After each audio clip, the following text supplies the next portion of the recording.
Ladies and gentlemen, good morning and welcome to Fiserv Forum, the site of Marquette University's 138th Annual Commencement Ceremony.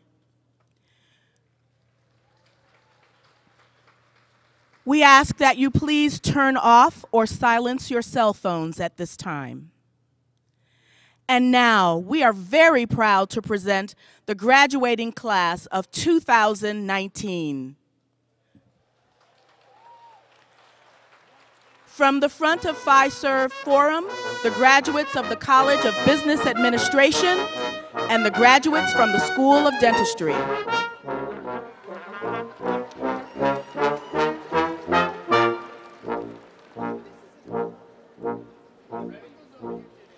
From the back of Fiserv Forum, the graduates of the College of Nursing, followed by the graduates of the College of Engineering. Presenting the graduates of the Marquette University Law School.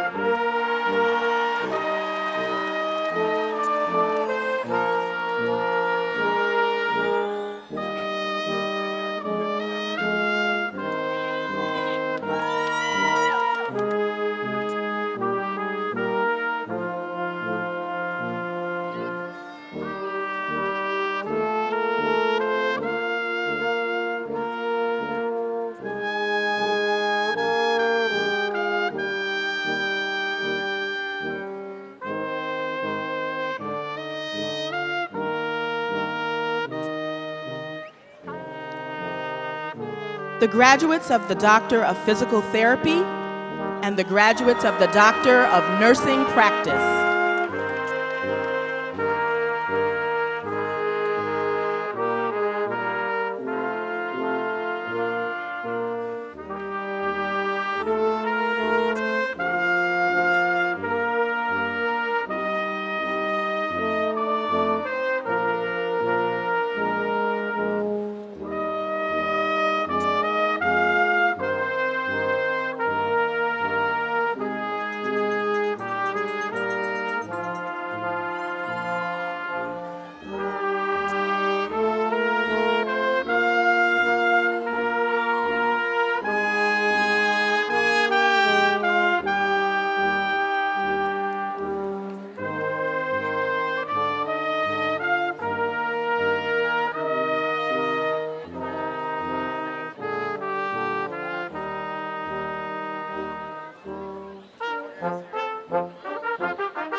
From the southeast entrance, the graduates of the College of Health Sciences.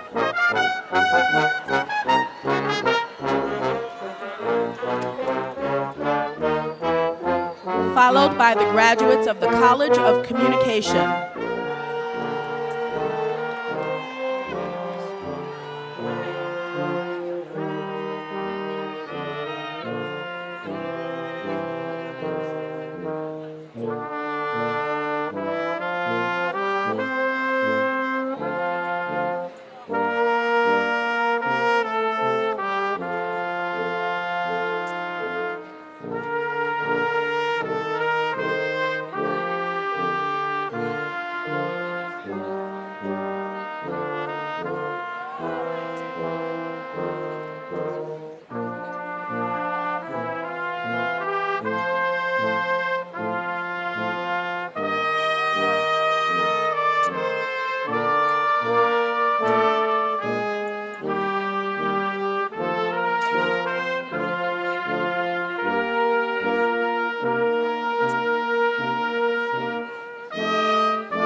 graduates of the College of Education.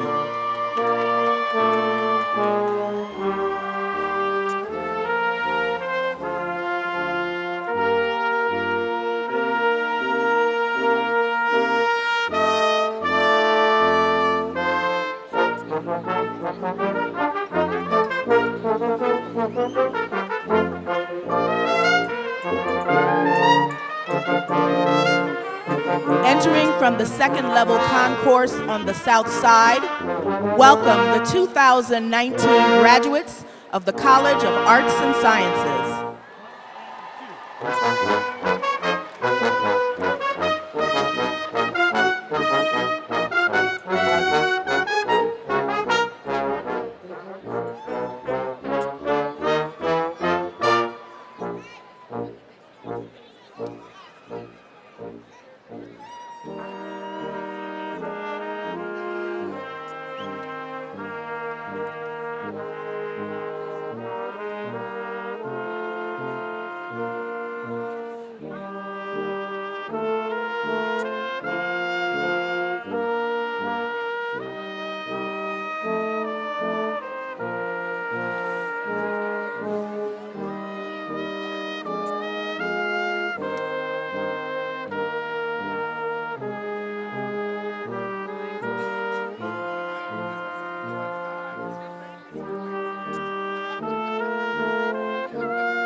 The master's candidates from the College of Health Sciences. The Masters of Arts and Masters of Sciences candidates from the Graduate School.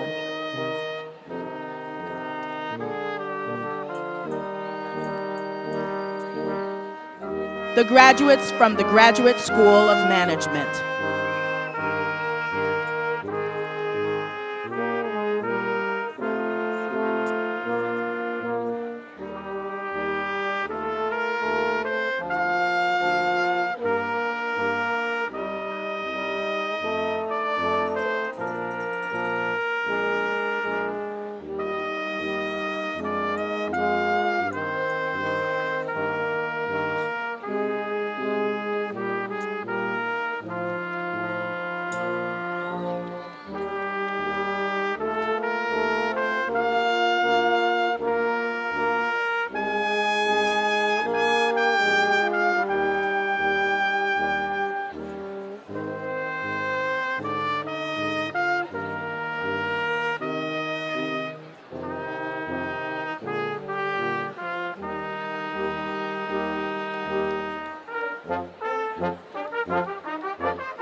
Entering from the back of Fiserv, the doctoral candidates of the graduate school, accompanied by their dissertation directors.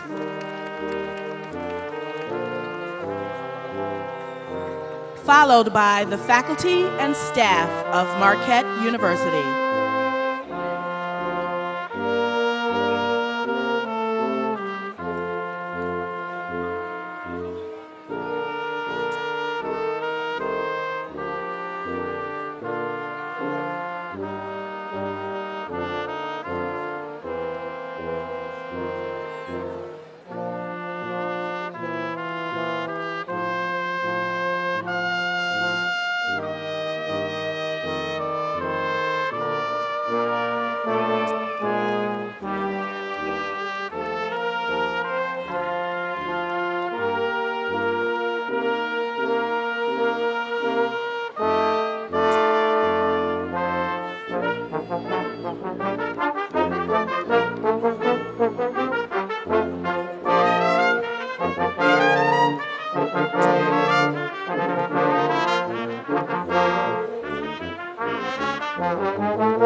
Please welcome the faculty and staff of Marquette University.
And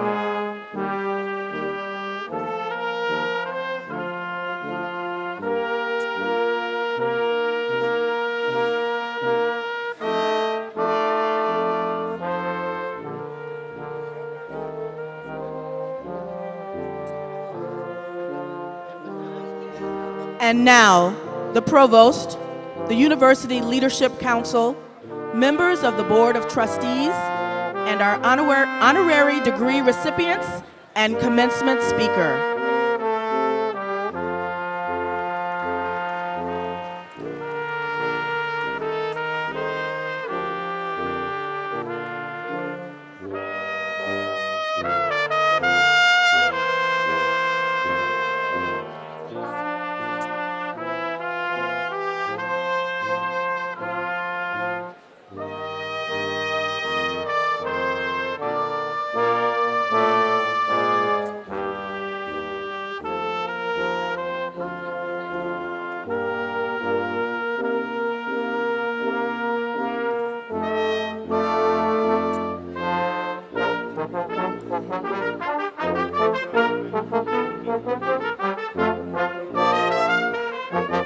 Ladies and gentlemen, the 24th President of Marquette University, Dr. Michael Lovell.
Ladies and gentlemen, welcome family, friends, and especially Marquette University's class of 2019.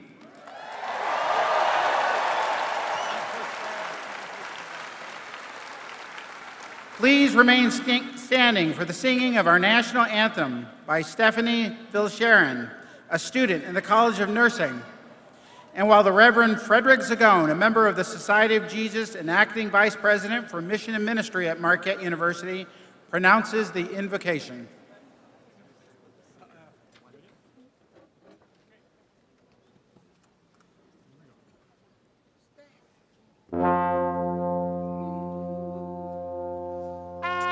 Oh, say, can you see by the dawn's early light what so proudly we hailed at the twilight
Good morning. In 1 Corinthians, Paul says, "When I was a child, I used to talk as a child, think as a child, reason as a child. When I became an adult, I put aside childish things." So faith, hope, love remain. These three. But the greatest of these is love. Almighty God, many of our graduates began Marquette as children, just 4 years out of grade school. During their college years, they became adults. Others started as adults and graduate today with new wisdom and a new understanding. Many of these men and women graduate with a deeper faith in you and a greater hope for the future. Paul says the greatest of these is love, and may these graduates forever know your love that touched them at Marquette, and may they hold a profound love for those they will encounter in the years ahead. As our graduates reflect on their Marquette years, help them see how you have touched their lives and transformed them. Help them remember their collegiate years as days of challenge, exploration, success, and maybe only a few disappointments. May they remember these days as a time when they were touched by your love, gift, and graces. Family, friends, and benefactors have helped support these graduates in their studies and endeavors. Bless them as we pray to those who are no longer with us, though they may have longed to be here today and are with us in spirit. Be with us, Lord, throughout this commencement, and bring us safe travel home. And we ask all of these things through Christ our Lord. Amen.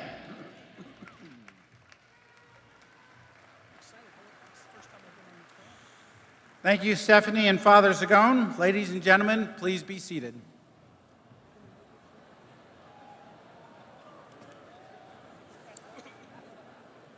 Good morning. I am Kimo Ayun, Acting Provost and Executive Vice President for Academic Affairs at Marquette University, and I will be your Master of Ceremonies for today's celebration. It is my pleasure to welcome all of you to Marquette University's 138th Commencement Exercises. Today, we honor 2,987 graduating students today. These individuals come to us from 40 states and 23 countries. Joining us on stage in honor of our graduating students are members of the Marquette faculty and staff. It is also my privilege to introduce members of the Board of Trustees and Trustee Emeriti with us on stage. I ask you to please hold your applause until all have been introduced. Mr. Raymond Minista, Ms. Kelly McShane, and the Chancellor of Marquette University, the Reverend Robert Wild of the Society of Jesus. At this time, I also invite members of the University Leadership Council to stand and be recognized. Their names can be found in the printed program.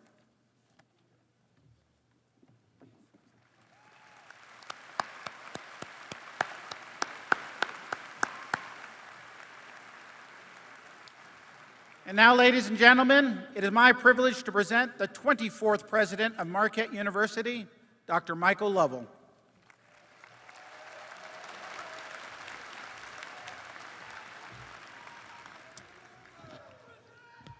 Thank you, Dr. Ayun. Good morning, mothers and fathers, family and friends, and especially our graduating students. Class 2019, thank you. Your many accomplishments have given us the perfect reason to gather today for this celebration. Among the ways we are honoring you this morning is to include in your class 2 people who will receive honorary degrees. In the judgment of Marquette University, these individuals all are living the mission of our university. They are searching for truth, discovering and sharing knowledge, fostering personal and professional excellence, promoting a life of faith, and demonstrating leadership as they serve others. They have taken gifts God has provided, are using them to make significant contributions, and are being the difference in their communities. We take a few moments now to recognize these individuals for their achievements. Each honorary degree recipient will be accompanied by a student from your graduating class.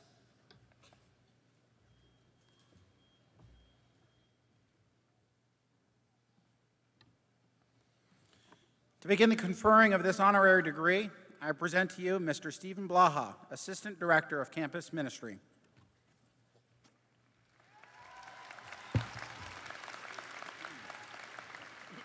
President Lovell, I commend to you and our graduates David Brooks, accompanied by Margaret Cannon, degree candidate, Bachelor of Arts in the Dietrich College of Communication.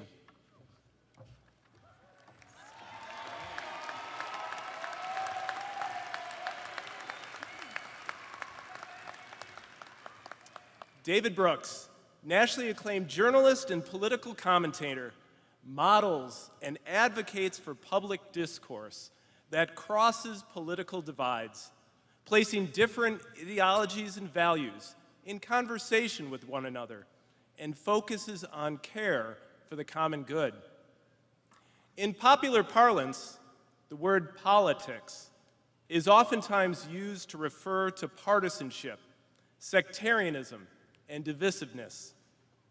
And yet David Brooks challenges us to see the work of the polis not as a game of thrones focused on domination, but rather a work of, by, and for the people to the benefit and flourishing of all persons in our nation and world. Many may meet David Brooks on television as a commentator on the PBS NewsHour or other national shows, such as NPR's All Things Considered or NBC's Meet the Press. Others encounter his pursuit of today's questions through his regular New York Times op-ed column or books. Brooks's work transcends political spectrum labels and freely explores fundamental questions of meaning, questions that parallel the heart and soul of the work of a Catholic Jesuit university.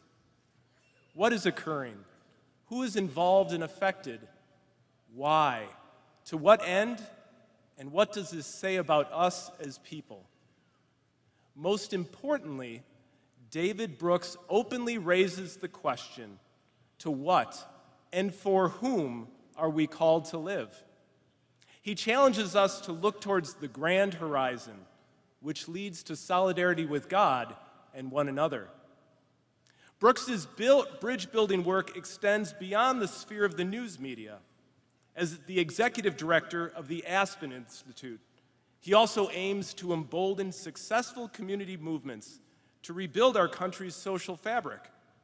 And within his work at Yale University, as the Brady Johnson Distinguished Professor in Grand Strategy, Senior Fellow at the Jackson Institute for Global Affairs, David seeks to encourage the development of strategic leaders committed to the general welfare. Because of his commitment to the promotion of national dialogue directed towards the greatest good, President Lovell, I hereby recommend David Brooks for the Marquette University degree of Doctor of Laws, honoris causa.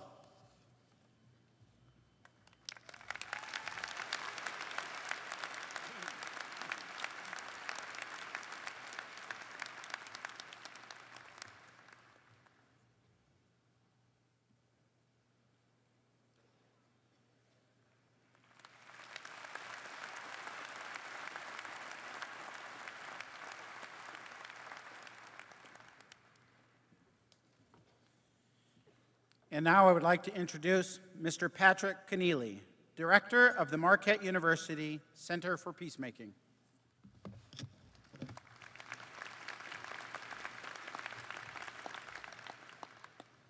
President Lovell, I commend to you and our graduates Sister Ann Durst of the Society of the Holy Child Jesus, escorted by Jennifer Fisher, degree candidate, Bachelor of Arts in the Dietrich College of Communication.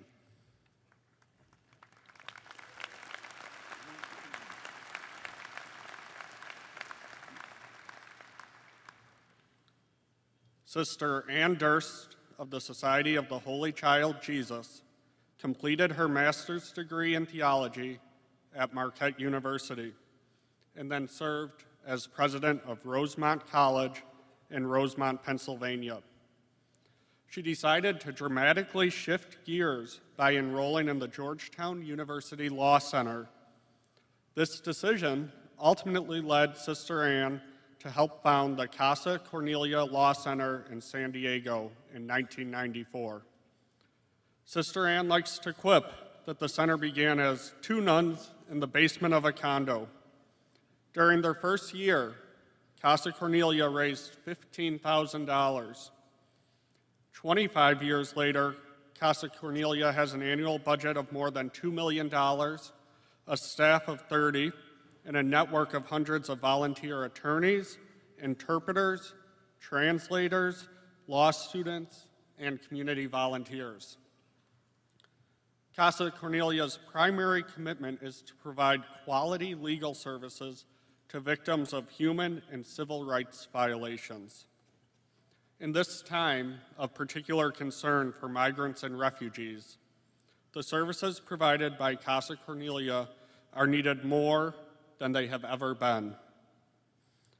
Since Casa Cornelia first opened its doors, more than 15,000 children, women, and men have received essential legal assistance and humanitarian protection. Sister Ann is the embodiment of the Jesuit educational principle, care for the whole person, or cura personalis. In discussing the core mission of Casa Cornelia, Sister Ann said, "For me, any effort that enables people to live a more human life and to enjoy the life we have been given is worthwhile." This is a simple yet powerful message for all of us as we consider the efforts we make in our own lives. Because of her commitment to education, service, and the shared humanity of those most in need, President Lovell, I hereby recommend Sister Ann M. Durst of the Holy Child Jesus for the Marquette University degree of Doctor of Law, honoris causa.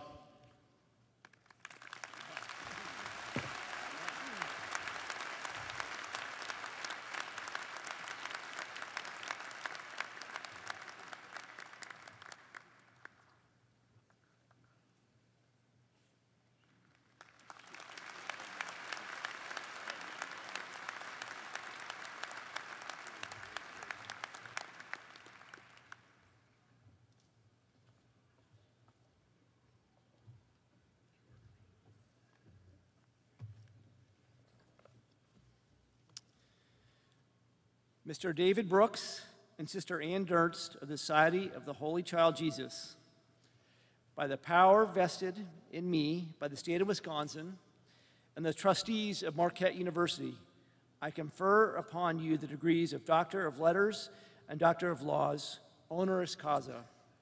Ladies and gentlemen, it is now my honor to present to you David Brooks.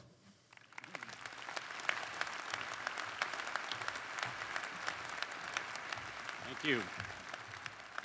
First, congratulations, Marquette University class of 2019.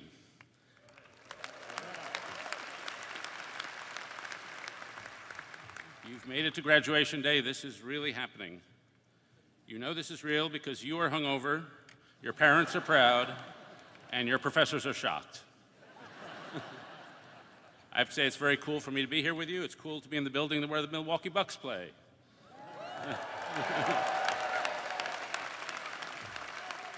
I feel their aura here. I feel surrounded by men who are bigger, stronger, and much greater than myself. And now I know how the Toronto Raptors feel.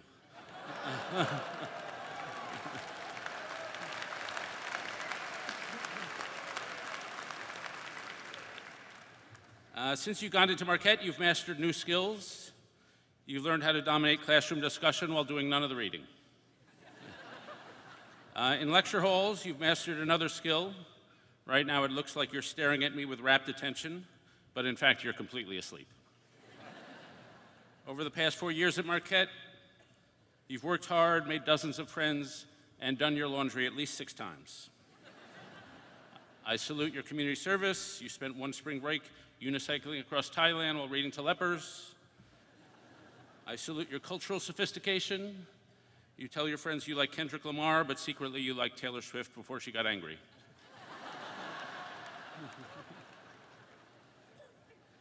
Now, on this big day, your life takes an exciting turn. There are two paths ahead of you. One leads to a soul-crushing job as a cog in a corporate machine.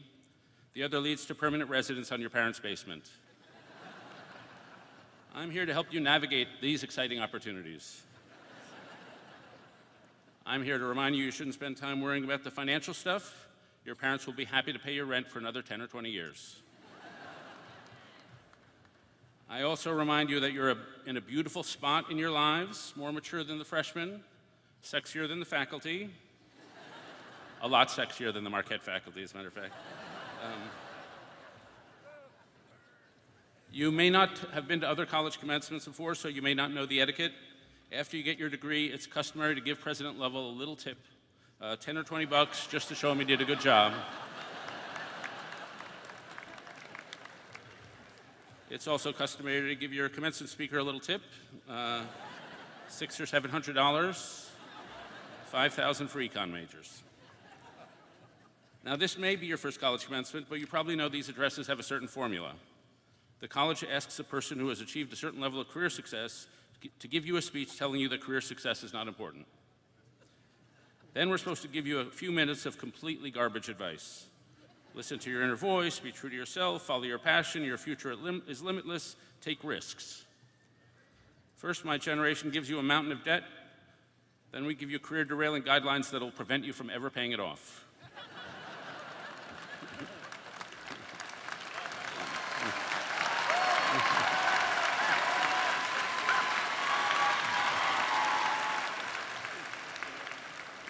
So much generational hostility here.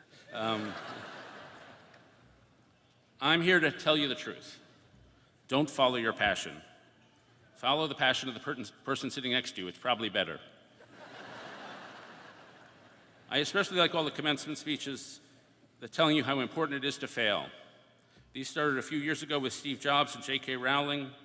And from these addresses, we learned that failure is great if you happen to be Steve Jobs or J.K. Rowling. For most people, failure stinks. Don't fail. That's my advice. Now, commencement speeches are the way our culture hands down its values. And so I read a lot of these things, and what strikes me about most of them is that they're big boxes of nothing. You're at the point in your lives when you're asking the big questions. What do I want from my life? What is the highest and most valuable kind of life? And we hand you this empty box of freedom. Be free. Your future is limitless. Take risks. Dream big. You're trying to decide, should I pursue this life or that life? And these cliches don't help you at all. They don't tell you what kind of life is the life most worth wanting. Then we hand you the big empty box of self. Look inside yourself. You do you. Live according to your own true way. You're amazing all by yourself. These cliches don't help either.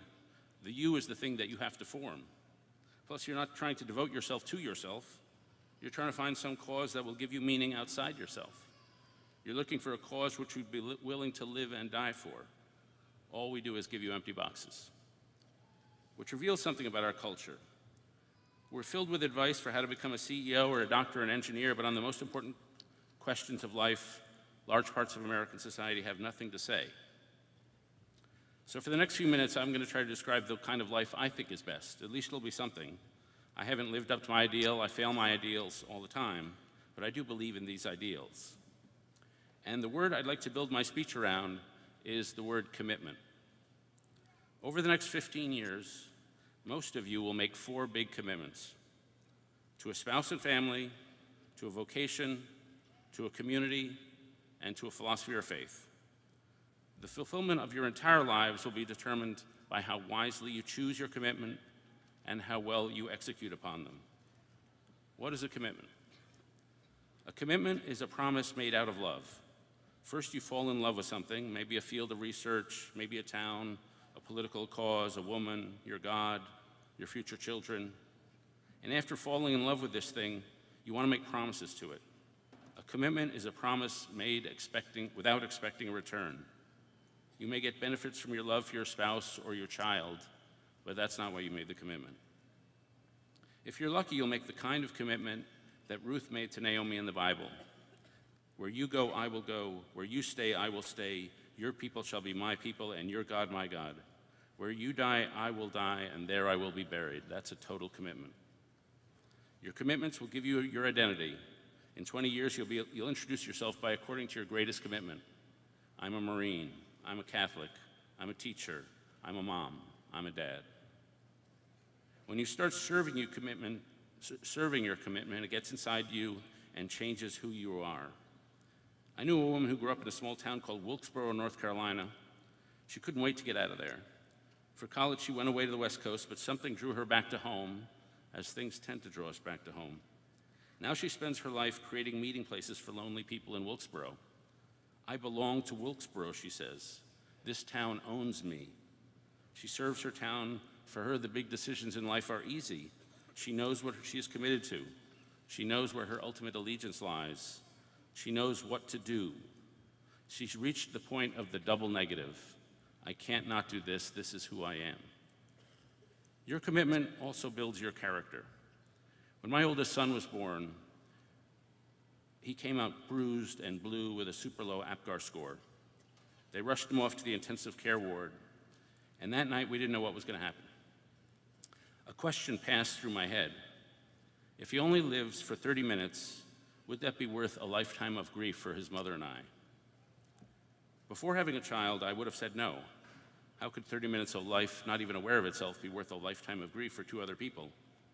But after our kids are born, we parents, those up in the stands, become aware of a layer of love and commitment that we never could have imagined beforehand. It happened to them roughly 21 years ago. And after that, you realize the life of your child, even for 30 minutes, has infinite value and dignity, so of course it's worth it. When you discover this level of commitment, you want to do things for your baby. You want to wake up early for baby. You'd rather play tennis, but you care for your baby. You become slightly less selfish and self-absorbed than you were, and slowly your disposition becomes a little more giving, your character a little finer. Our character is formed by the things we love, the things we promise to serve, as we try to live up to the promises we make to those things. Now, making these 4 commitments is central to the next decade and a half of your life. It may even be a good idea to keep 4 separate journals, each one dedicated to how you're doing on one of the 4 big commitments, to a family, a vocation, a creed, and a community. Don't let these questions drift. The people I know who are unhappiest just let their life drift from one day to the other. Now, how do you choose your commitments? How do you choose what work to go into, who to marry, where to live? Over the centuries, wise people have left us some tips. For example, when choosing a career, be led above all by 2 things: your sense of beauty and the presence of rage. Choosing a career is weirdly aesthetic. When the scientist E.O. Wilson was 7, he took his first trip to the beach. He saw creatures outside his previous imagination, like jellyfish. One day he was sitting on a dock with his feet in the water when a stingray glided beneath him. He was thunderstruck. He calculated that children see animals at twice the size as adults. And at that moment, a naturalist was born. He loved the ocean, and he loved animals. It was that sheer sense of beauty. He has spent the next 80-odd years studying nature. Beauty calls to us in this way. When my daughter was 5, she walked into a hockey rink, and to this day, she teaches hockey to young adults in California. When I was 7, I read a book called Paddington the Bear and decided I want to become a writer. And I've written pretty much every day in the 50 years since, except for maybe 200. Einstein was given a compass when he was 5. He was amazed at the invisible forces controlling the needle, and he spent the rest of his life investigating the hidden forces of the universe. A painter was once asked why she became a painter. She replied, "I love the smell of paint." It's just that natural beauty. One bit of advice from Nietzsche is write down the 4 most beautiful moments in your life, then see if you can draw a thematic line through them. If you can do that, you'll have found the law of your very nature. Other people find their vocation in a fit of rage. Just over 100 years ago, Frances Perkins was in New York City having tea when she heard a commotion. She ran outside and saw a building on fire. She had stumbled upon one of the worst fires in American history, the Triangle Shirtwaist Factory fire. She watched over 100 seamstresses burn to their deaths. 57 of them left from the 11th floor building to die quickly on the pavement rather than to burn to death. It was her moment of obligation. She spent the next 60 years of her life fighting for worker rights. People don't generally find their vocation by asking, what do I want from life? They find it by asking, what is life asking of me? What problems are around me? What problems am I uniquely in a position to address? What injustices make me so angry that it can fuel me through life? Now, choosing who to marry would seem to be a more romantic choice than choosing a career, but it's actually less. Now, I know most of you are not thinking about marriage yet. One of my students told me marriage is a box that'll come in the mail when I'm 35. Don't need to think about it right now. But this is the most important decision in your life, and you should start thinking about it. I always tell college presidents that every course in the college should be about how to choose a marriage partner. The sociology of marriage, the psychology of marriage, the neuroscience of marriage. Nobody listens to me. When choosing to marry a person, the first thing to evaluate is the quality of your communications. Marriage is a decades-long conversation. You have to be able to talk to each other for the rest of your lives. When choosing who to marry, it's best to apply 3 lenses. First, the psychological lens. What personality traits does your potential spouse have? The research is clear on who to get into a relationship with. Go with kindness, avoid neuroticism. Kindness doesn't seem very sexy or an exciting trait, but kind people make the best relationship partners. Neurotic people seem really exciting, but the drama and the self-sabotage will never end. Then there's the emotional lens. There has to be a lot of passion between you to fuse you together so you can withstand the difficulties that any relationship involves. You should be thinking about him all the time. You should see her face in every crowd. You should feel a burning pain in your stomach when you go away from him. There has to be a lot of love, but there also has to be the right kind of love. The Greeks distinguished between 3 kinds: philia, which is friendship, eros, which is desire, and agape, which is selfless love. If all you have is philia, then you have a friendship, but not a real relationship. If all you have is eros and philia, then you've got a romantic fling, but not a marriage. You have to have all 3. Finally, there's the moral lens. Love will fade, love will have its ups and downs, but admiration won't fade.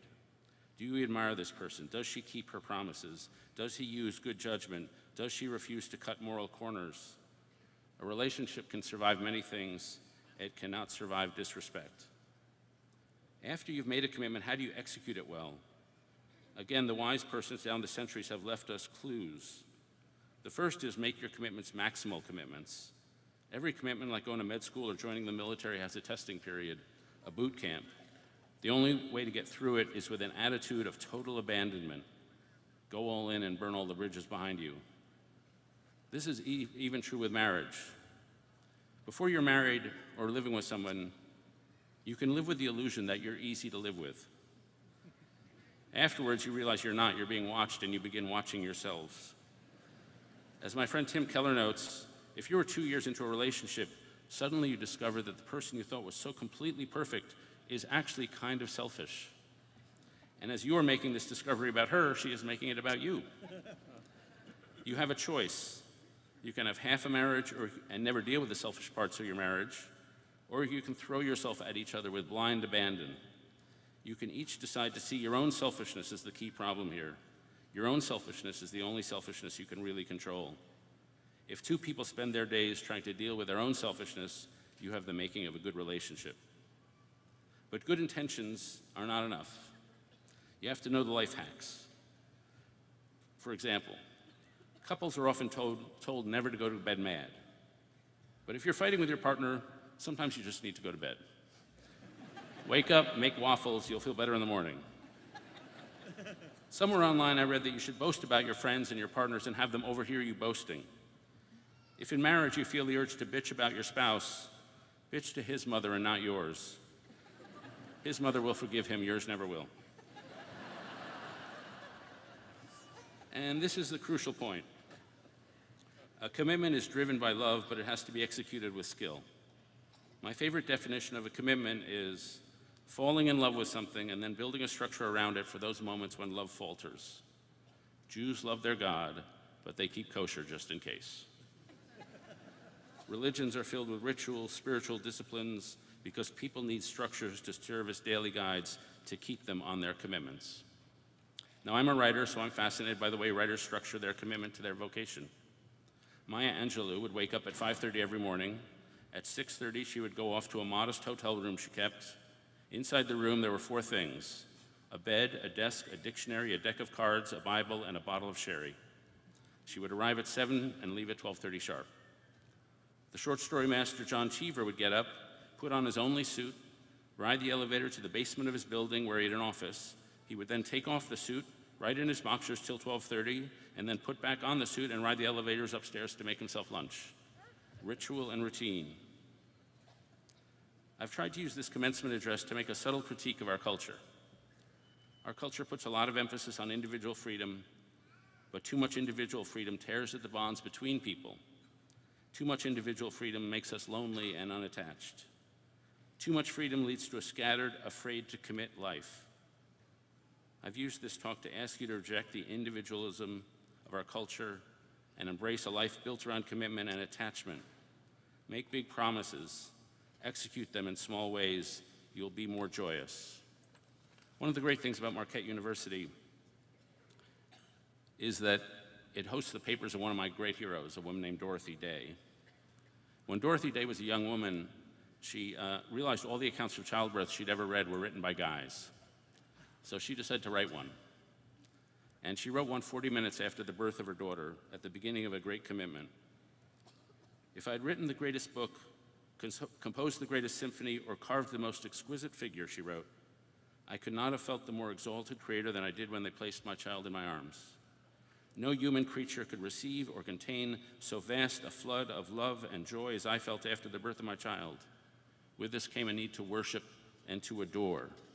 A commitment seized her, a commitment to her child, but also a commitment to God. She became a Catholic, and on that day, spent the next 60 years of her life not only serving the poor, but living in poverty with the pure. It was a complete and ferocious commitment. At the end of her life, she was asked by a guy named Robert Coles if she would write her memoir.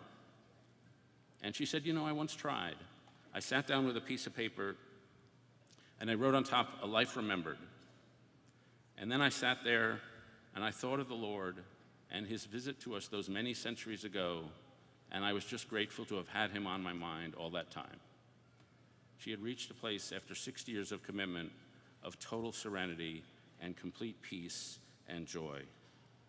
Marquette class of 2019, congratulations. I just ask that you tie yourself down to something you love. The chains you choose will set you free. Thank you.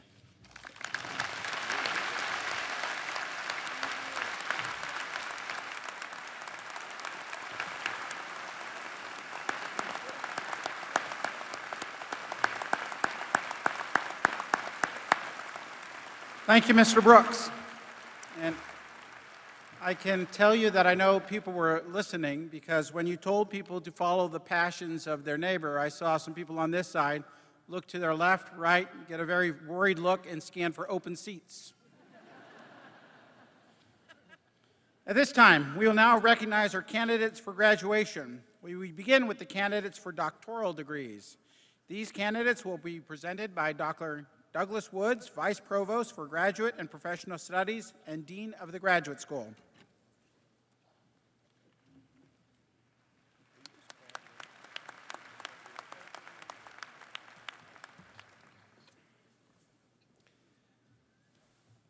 President Lovell, I have the honor to present the candidates for the degree of Doctor of Philosophy, whose names appear on this scroll.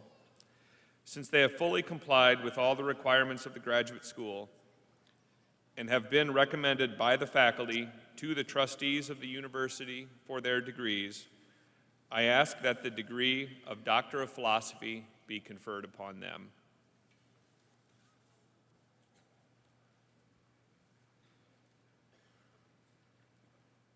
Ladies and gentlemen, please refer to your printed program for the doctoral candidate's dissertation title.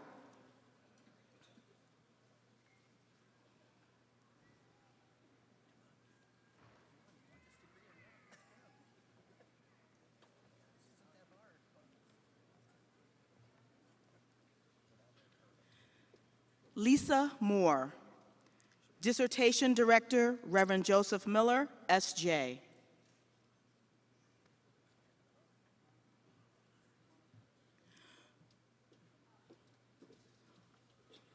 Brian Kenna. Dissertation Director, Dr. John Sue.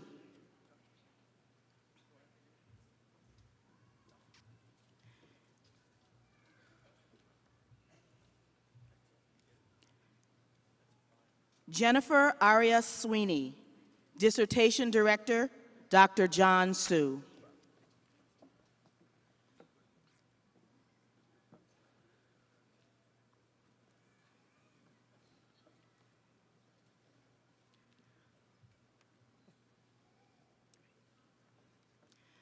Justice Hagan. Dissertation Director, Dr. Jody Melamed.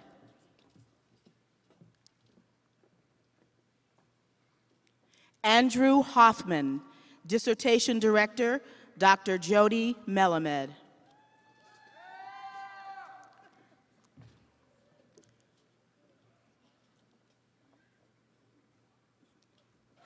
Sergio Estrada Villegas. Dissertation Director, Dr. Stefan Schnitzer.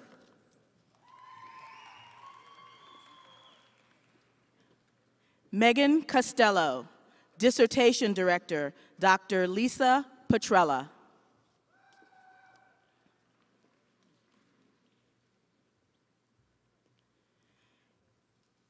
Yao Shi. Dissertation Director, Dr. Michael Schlappy.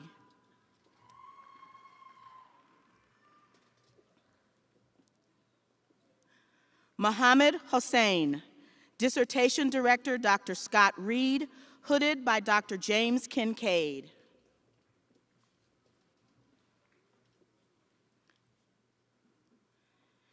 Disha Gandhi.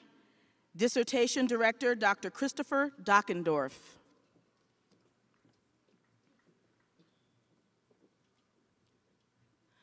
Ling Zi Li.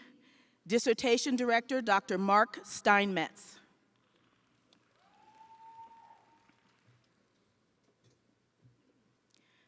Danielle Sikloven. Dissertation Director, Dr. Marianne Weiss.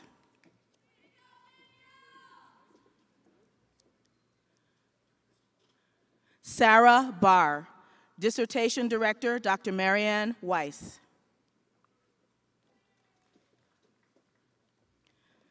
Denise Frizelka. Dissertation Director, Dr. Marianne Weiss. Jennifer Delwich. Dissertation Director, Dr. Kristen Hagland.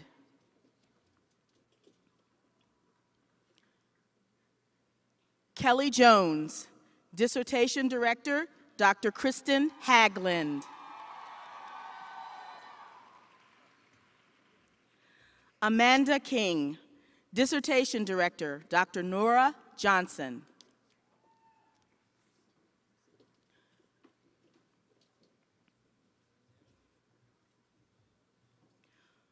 Laurie Kunkel Jordan. Dissertation Director, Dr. Marilyn Meyer Bratt.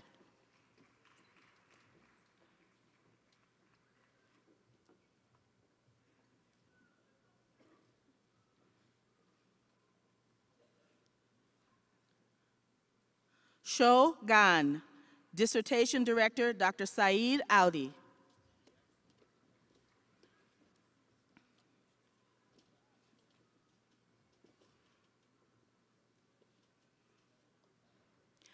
Graham Knowlton. Dissertation Director, Dr. Sarah Knox.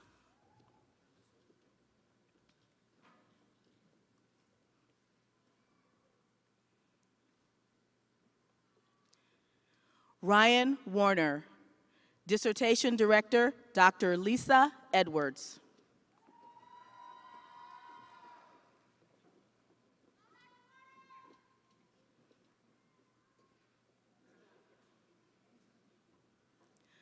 Mohammed Kamrul Hassan. Dissertation Director, Dr. Sheikh Iqbal Ahmed.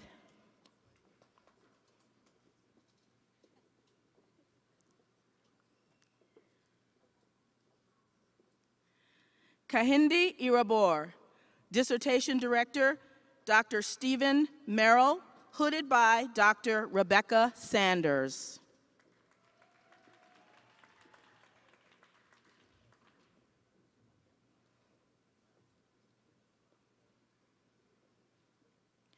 Sue Young Yu, Dissertation Director, Dr. Stephen Merrill, hooded by Dr. Daniel Rowe.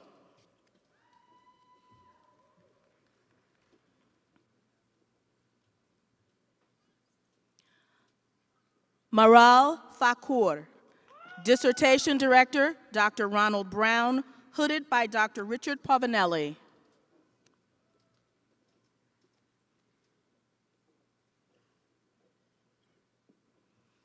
Milad Gorbani Mogadam, Dissertation Director, Dr. Christinel Ababe.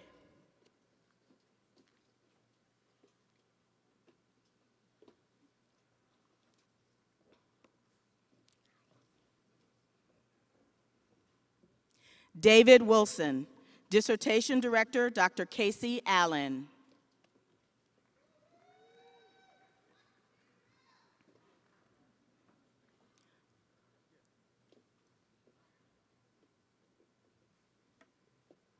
Paul Ryan, Dissertation Director, Dr. Philip Vogelwed.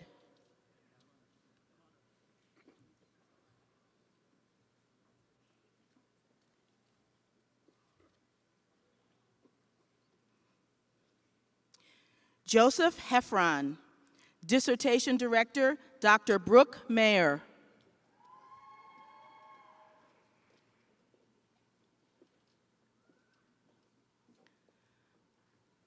Natasha Nahar, Dissertation Director, Dr. Lucas Torres.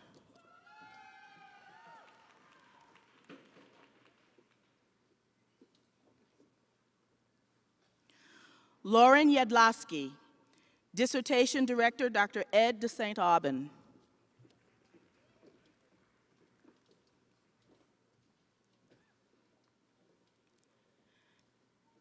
J. Tyler Friedman, Dissertation Director, Dr. Paul Vandervelde, hooded by Kevin Gibson.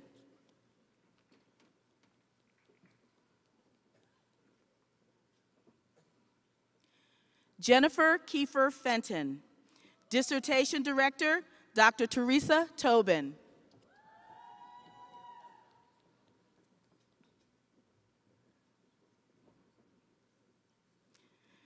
Jennifer Mayra, Dissertation Director, Dr. Sebastian Luft, hooded by Dr. Teresa Tobin.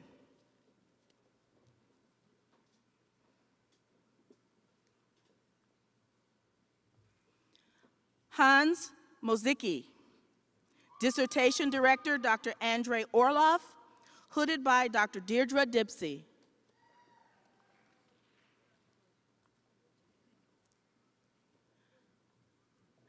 Tyler Stewart, Dissertation Director, Dr. Andre Orlov, hooded by Dr. Deirdre Dempsey.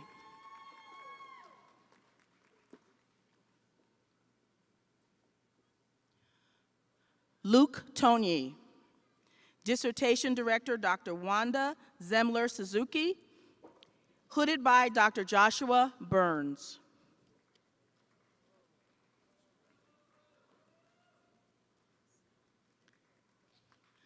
Jeff LaJeunesse, Dissertation Director, Dr. John Borg.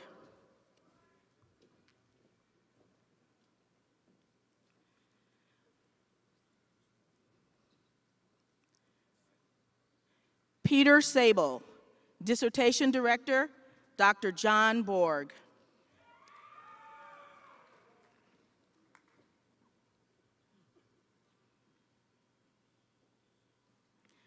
Jonathan Slightum, Dissertation Director, Dr. Mark Nagurka, hooded by Dr. John Borg.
Will the Doctor of Philosophy candidates please rise for a final round of applause?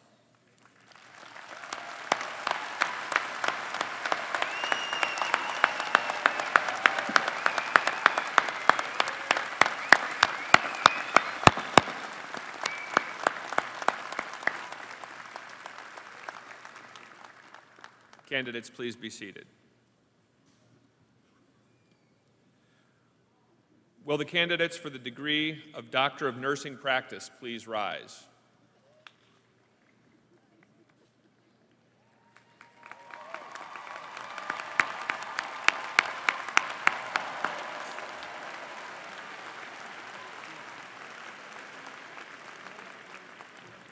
President Lovell, I have the honor to present the candidates for the degree of Doctor of Nursing Practice whose names appear on this scroll.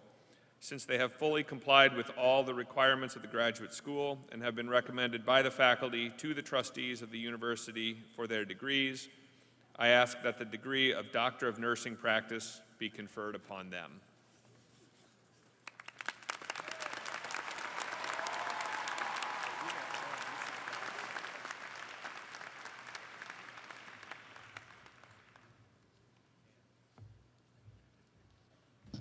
Congratulations, candidates.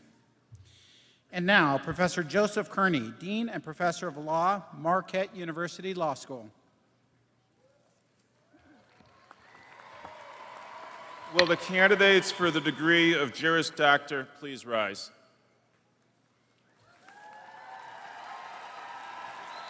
President Lovell, I have the honor to present the candidates for the degree of Juris Doctor whose names appear on this scroll. Since they have fully complied with all the requirements of the law school and have been recommended by the faculty to the trustees of the university for their degree, I ask that the degree of Juris Doctor be conferred upon them.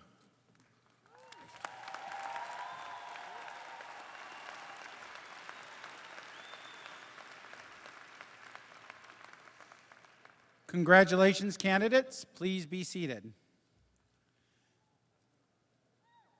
Ladies and gentlemen, Dr. William Law, Dean of the School of Dentistry.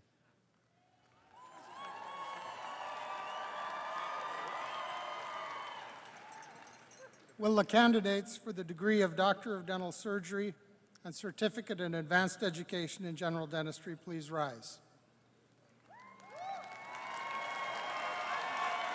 President Lovell, I have the honor to present the candidates for the degree of Doctor of Dental Surgery and Certificate in Advanced Education in General Dentistry, whose names appear on this scroll, since they have fully complied with all the requirements of the School of Dentistry and have been recommended by the faculty to the trustees of the university for their degrees.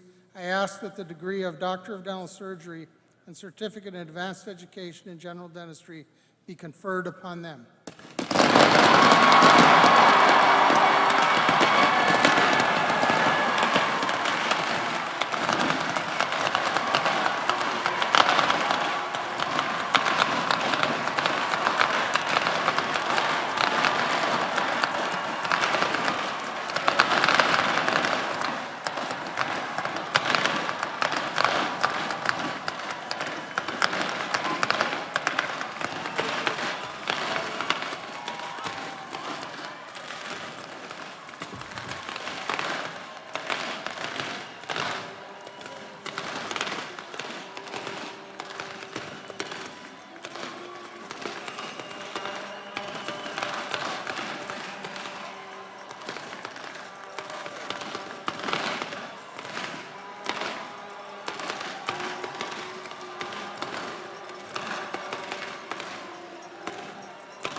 Congratulations, candidates.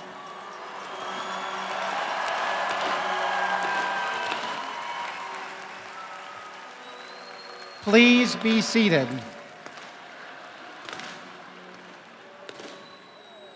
You will also find that we've put brooms on the end aisles. You have a little work to do. I now call on Dr. William Cullinan, Dean of the College of Health Sciences.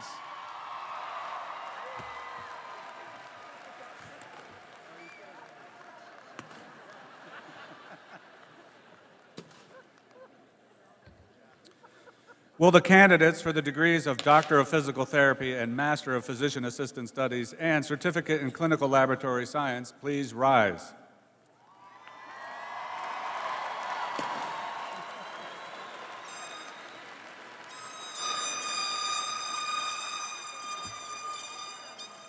President Lovell, I have the honor to present the candidates for the degrees of Doctor of Physical Therapy and Master of Physician Assistant Studies and Certificate in Clinical Laboratory Science, whose names appear on this scroll.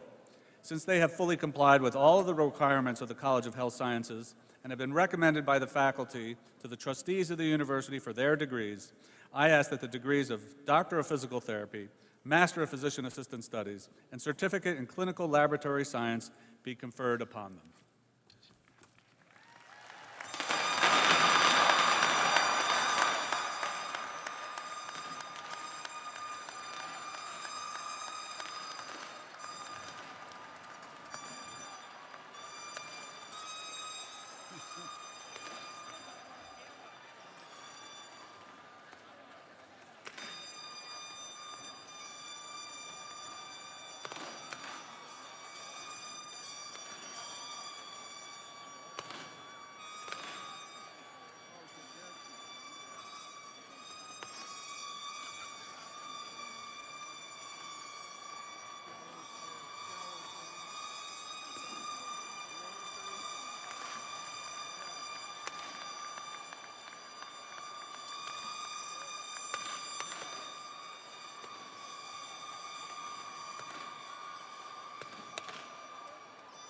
Congratulations, candidates. Please be seated.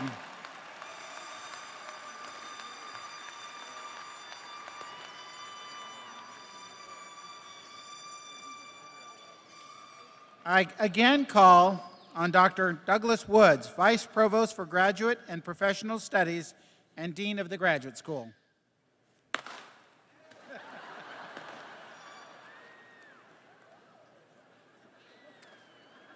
Okay. It'll calm down a little bit now. Will the candidates for the master's degrees and certificates from the graduate school please rise?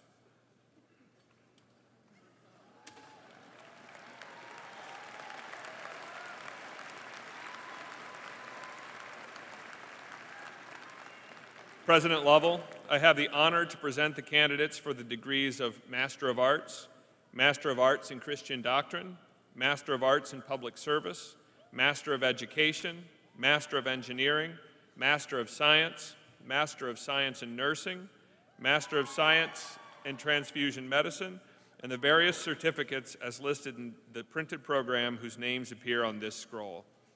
Since they have fully complied with all the requirements of the graduate school and have been commended by the faculty to the trustees of the university for their degrees and certificates, I ask that these master degrees and certificates be conferred upon them.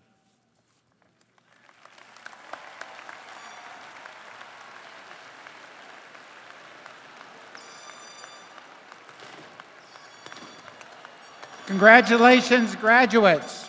Please be seated.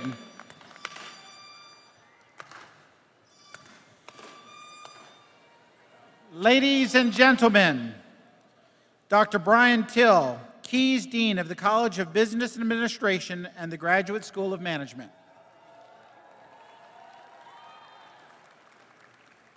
Will the candidates for the degrees and certificates from the Graduate School of Management please rise?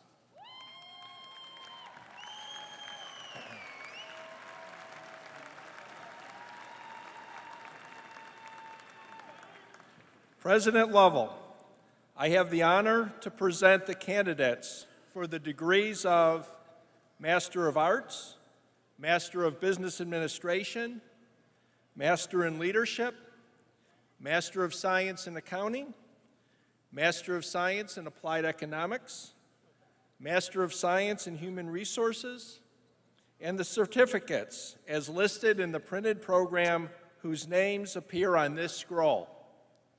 Since they have fully complied with all of the requirements of the Graduate School of Management and have been recommended by the faculty to the trustees of the university for their degrees, I ask that these master's degrees and certificates be conferred upon them.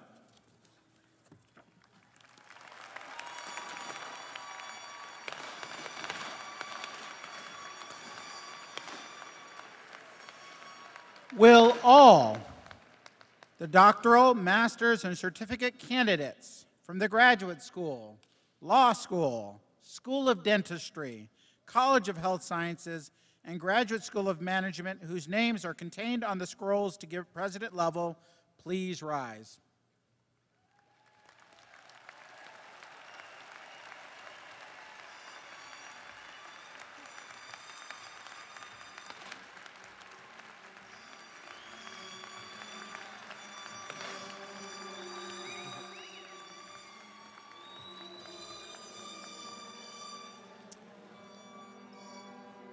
Candidates, by the power vested in me by the state of Wisconsin and the trustees of Marquette University, and with consent of the faculty, I hereby confer upon the students of the graduate and professional schools of Marquette University, whose names have been presented on these scrolls, the degrees and certificates to which they are respectively entitled. Graduates, please don your hoods, the symbol of your academic right and responsibilities. Congratulations.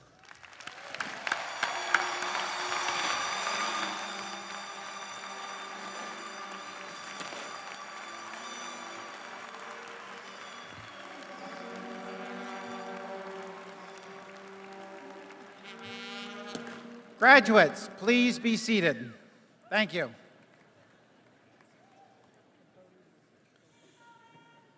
The senior student speaker has been an important part of commencement at Marquette since the 1980s.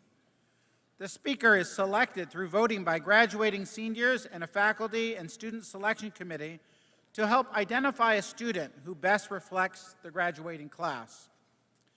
As the first James Foley Scholar in the Dietrich College of Communication, this year's senior's passion for social justice and his deep desire to serve others found a home in Milwaukee and his semester in South Africa. Following graduation, he will be engaging in a year of service with the University of Detroit High School Alumni Teaching Corps. He is a great representative of the class of 2019. It is now my pleasure to introduce Jacob Zielinski, degree candidate, Bachelor of Arts in the Dietrich College of Communication.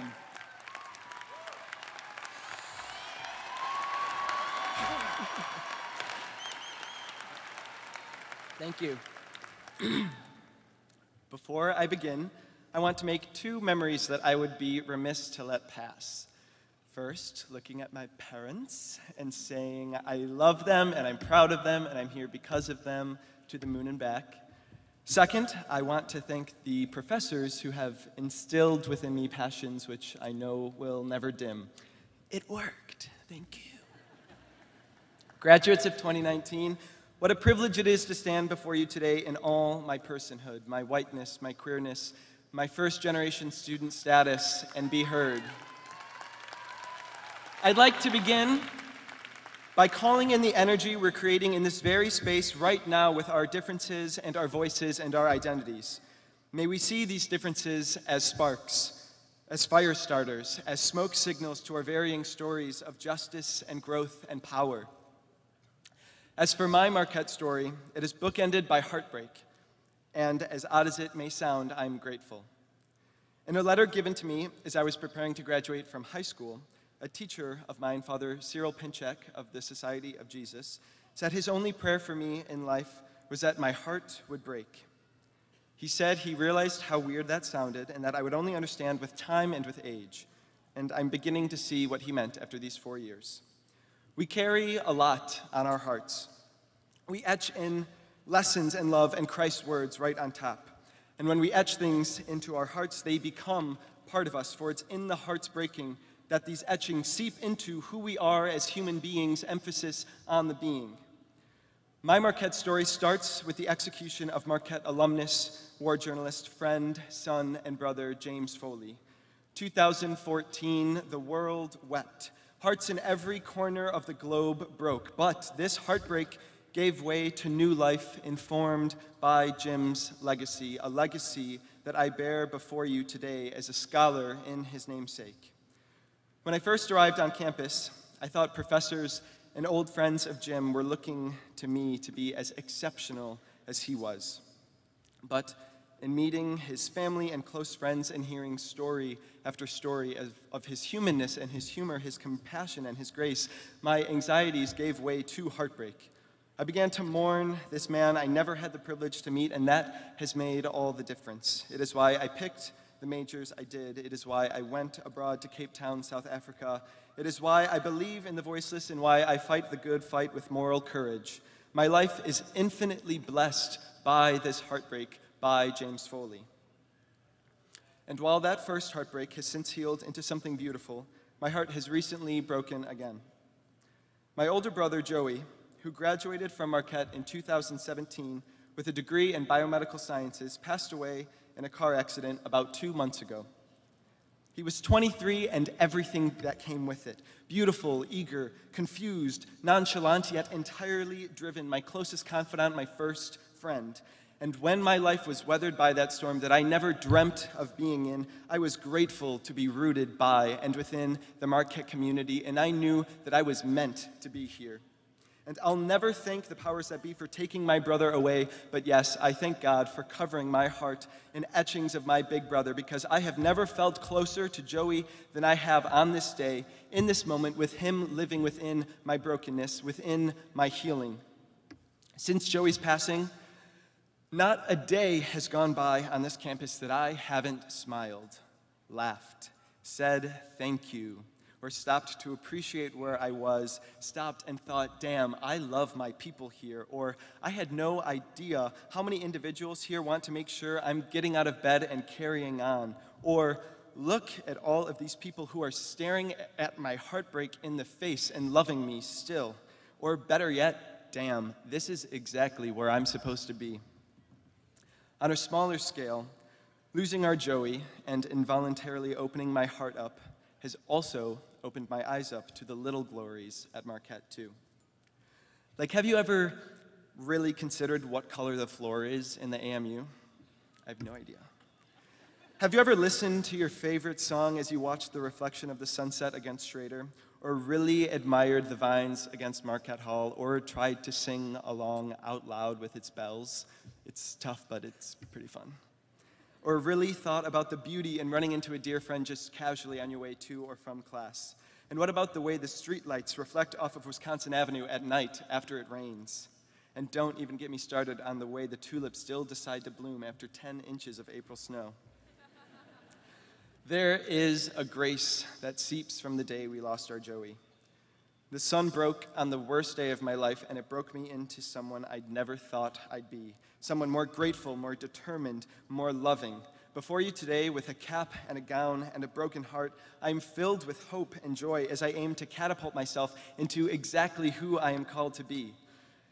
Something huge had to happen so that I could really see the God of tiny, beautiful things in my life. But this grace was there all along. Something huge doesn't have to happen, and hearts don't have to break. Let this moment open you to something huge. Getting your first degree, getting your final degree, watching your first child or your baby graduate from university, celebrating your first year, your 14th year teaching, whatever. The universe wanted everyone in this room to be here pretty badly, and can't that be huge enough? Can't we step into the heartbreak that surrounds us and let the etchings on our hearts inform our next steps? If I've learned anything in my experience with heartbreak, it's that you can't have it all, but you can have songs that remind you of your brother, and experiences that humble you and check your privilege, and a spring day in late February and time to lead, time to listen, and the wisdom to know the difference. And you can't have it all, it's true, but you can have people who come into your life unexpectedly and do nothing less than rock your world, and heroes that inform the way you live your life, like Maya Angelou, Harvey Milk, and your very own mother. And yes, you can have opportunities knocking on your door that you never expected, and summer scents that make you think of your father and your voice and democracy and upcoming elections. And snow days announced early enough to run to Caffrey's in your pajamas during the coldest winter of your life. And yes, there is more. You can have second chances and the moral courage required to help heal the broken world, and vulnerable moments that reveal how strong you really are, and slow Sundays, happy hours, Fridays, and fresh flowers, and cousins, and coffee, and courage, and care, and summer sun, family, friends, and cleansing clean air. There is a list much longer than this of all you can have today and always. Because it's true, you can't have it all. You can't have life without moments that bring you to your knees and heartbreak after sacred heartbreak. But you can have this poem, this moment, this day, this privilege, this prayer holy. And you can have every drop of grace the world has to offer you if you would only let this be your something huge. Let this be the breaking of the dam of your heart, the flood that officially baptizes you in the wild, clear waters of it all. Be blessed, graduates. Thank you so much. Thank you.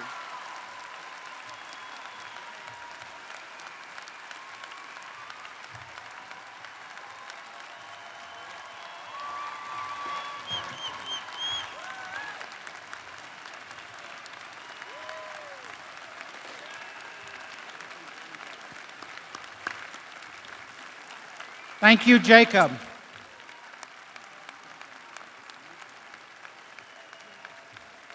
I will say it has been such a pleasure getting to know you, to see you grow, to see your work around campus, participate in student media in so many different facets of the university. Thank you for your commitment.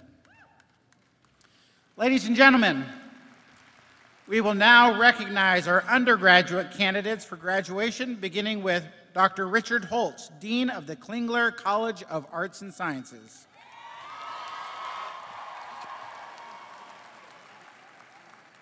Will the candidates for the bachelor degrees in the College of Arts and Sciences please rise?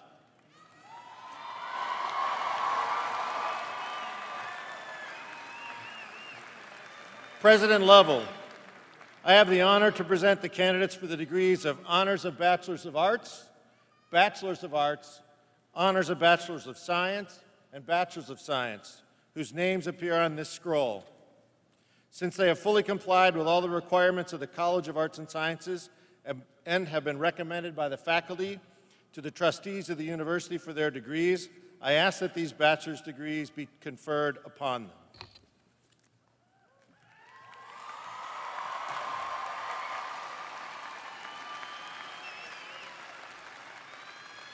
Congratulations, graduates. Please be seated. I now call on Dr. Brian Till, Keyes Dean of the College of Business Administration.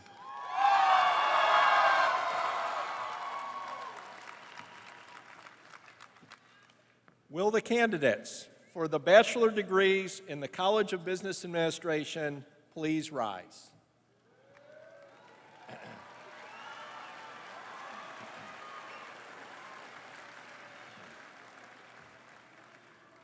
President Lovell, I have the honor to present the candidates for the degrees of Honors Bachelor of Science and Bachelor of Science whose names appear on this scroll. Since they have fully complied with all of the requirements of the College of Business Administration and have been recommended by the faculty to the trustees of the university for their degrees, I ask that these bachelor degrees be conferred upon them.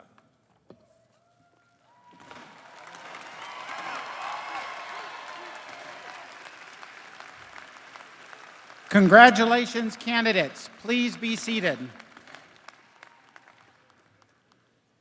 I would now like to introduce Dr. Sarah Bonowitz-Feldner, Acting Dean of the Dietrich College of Communication. Will the candidates for the bachelor degrees in the College of Communication please rise?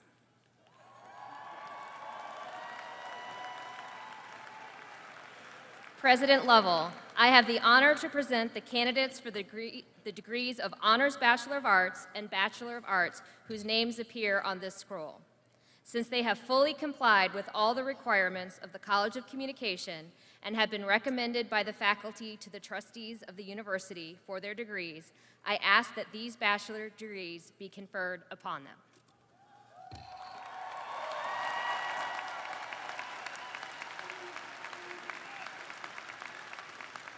Congratulations, candidates. Please be seated. Ladies and gentlemen, Dr. William Hank, Dean of the College of Education. Will the candidates for the bachelor's degrees in the College of Education please rise?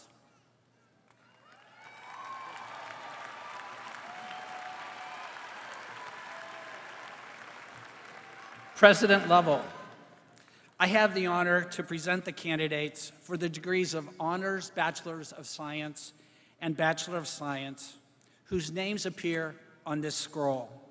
Since they have fully complied with all of the requirements of the College of Education and have been recommended by the faculty to the trustees of the universities for their degrees, I ask that these bachelor's degrees be conferred upon them.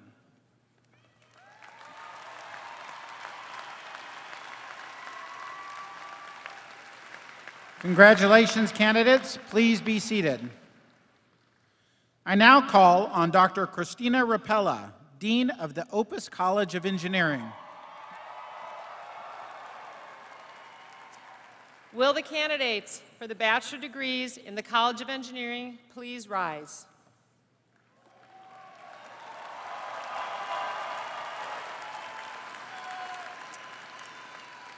President Lovell, I have the honor to present the candidates for the degrees of Honors Bachelor of Science in Biomedical Engineering, Bachelor of Science in Biomedical Engineering, Honors Bachelor of Science in Civil Engineering, Bachelor of Science in Civil Engineering, Honors Bachelor of Science in Computer Engineering, Bachelor of Science in Computer Engineering, Bachelor of Science in Construction Engineering, Bachelor of Science in Construction Engineering and Management, Bachelor of Science in Electrical Engineering, Honors Bachelor of Science in Mechanical Engineering, and Bachelor of Science in Mechanical Engineering, whose names appear on this scroll.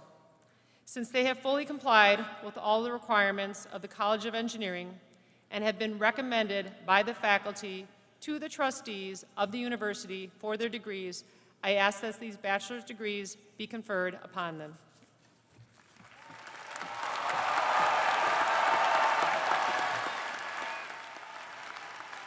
Congratulations, candidates. Please be seated. Introducing at this time, Dr. William Cullinan, Dean of the College of Health Sciences.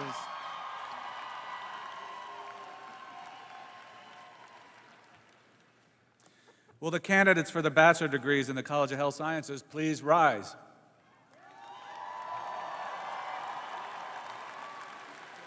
President Lovell, I have the honor to present the candidates for the degrees of Honors Bachelor of Science and Bachelor of Science whose names appear on this scroll.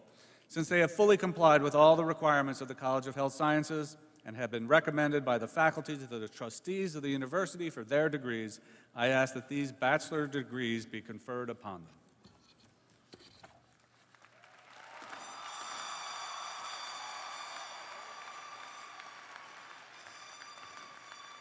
Congratulations, candidates. Please be seated.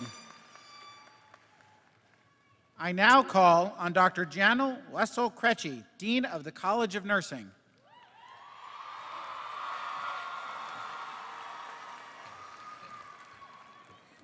Will the candidates for the bachelor degrees in the College of Nursing please rise?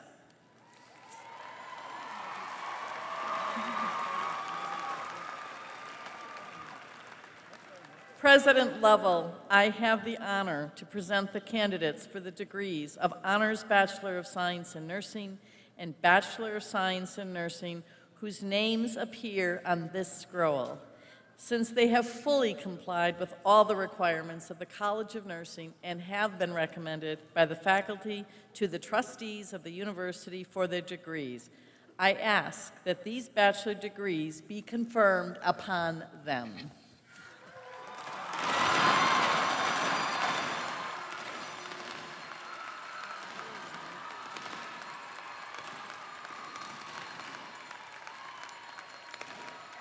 Will all the candidates from the various undergraduate colleges whose names are contained on the scroll given to President Lovell please rise?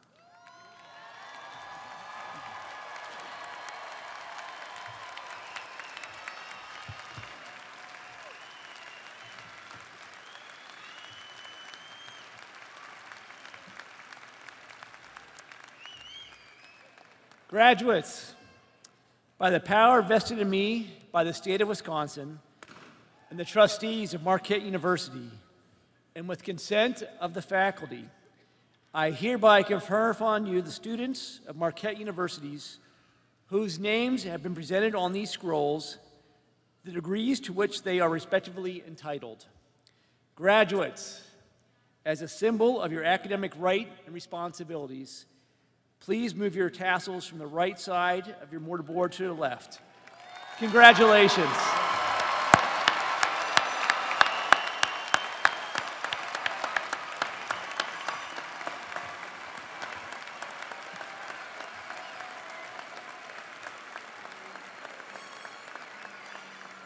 Congratulations, graduates. Please be seated.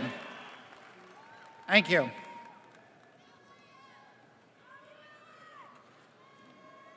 When many of you started 4 years ago, you received the Marquette pin at new student convocation upon conclusion of recitation of the Marquette University Missioning Pledge.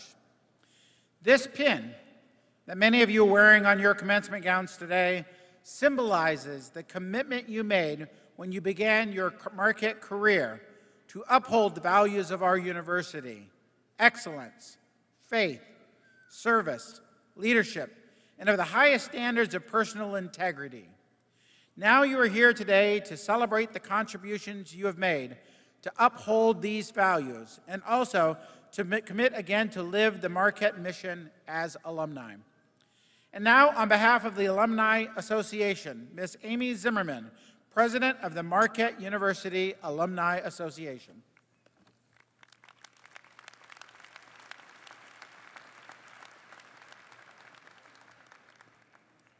Good morning, everyone. Ladies and gentlemen of the class of 2019, on behalf of your National Board of Directors, the more than 115,000 alumni worldwide, and especially the many alumni here today, welcome to the Marquette University Alumni Association.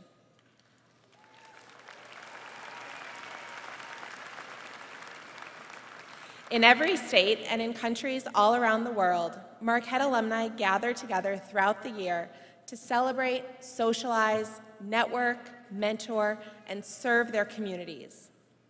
As you transition from your Marquette experience, make a commitment to stay connected with each other and to your alma mater, and to participate in the many events, programs, and volunteer opportunities offered through our Alumni Association, where you'll meet new friends and professional work contacts.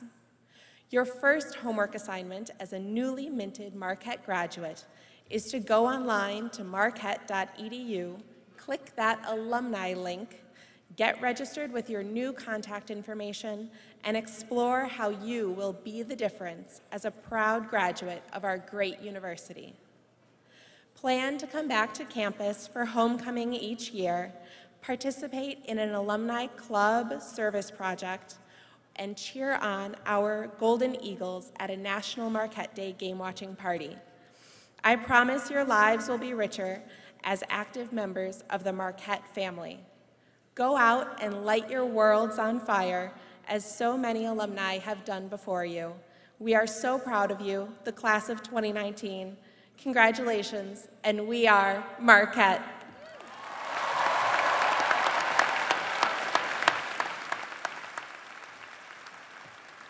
Thank you, Amy. Ladies and gentlemen, it is now my privilege to once again present President Mike Lovell.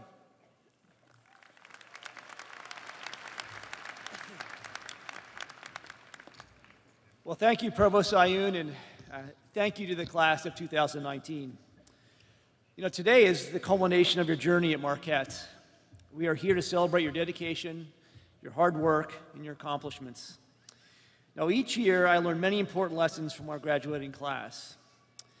Some of the classes have taught me the power of resilience, while others have taught me how to dance.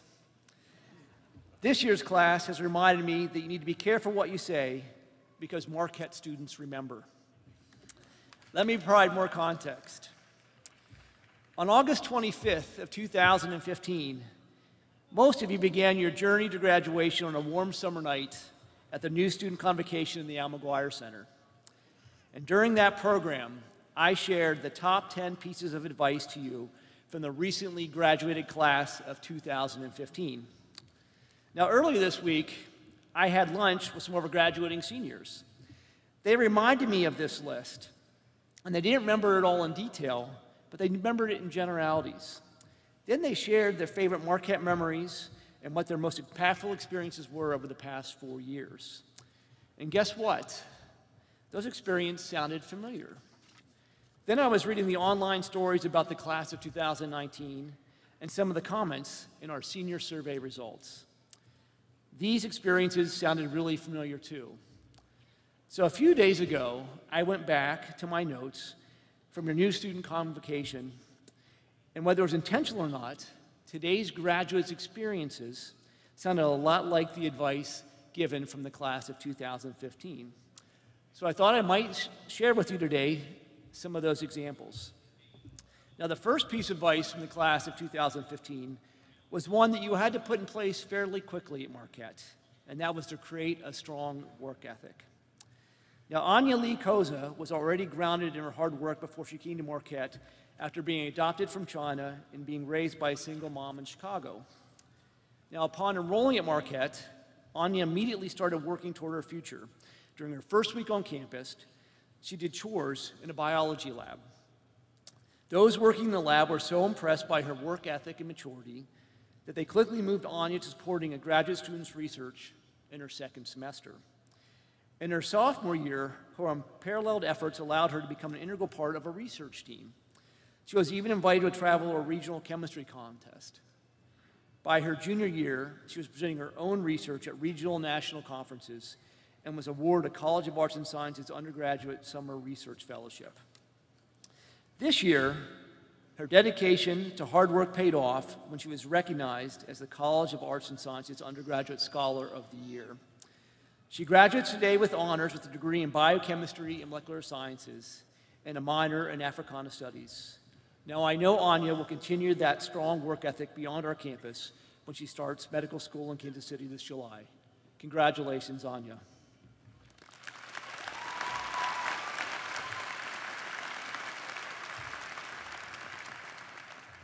Another item from the class of 2015 was the most valuable learning experiences can be found in private conversations with professors. Taylor DeFilippis entered Marquette in the fall of 2015 as a chemistry major. During her freshman year, she realized the chemistry just wasn't right for her. She recalls the idea of changing majors to be extremely stressful. She attributes private conversation with the professors for helping her get through a very difficult time in her life. In fact, they set her on a course for success. She said, "My professors were very supportive of my change in majors. They even helped me figure out what my passions were and what was the best path for me. I don't know where I would have been without them." When she transferred to the College of Business Administration, she again found professors eagerly willing to respond inside and outside of the classroom. She remembers her calling her parents on multiple occasions and describing how she could not believe how much time and effort the faculty at Marquette were willing to invest into her future. When she began looking for a job this spring, she again described how professors stepped up and provided resources and networking for life beyond college. Taylor is completing her studies as a marketing and human resources major. On behalf of Taylor and all students who have professors that provide them a transformational experience, let us give a special thanks from you to our faculty here today.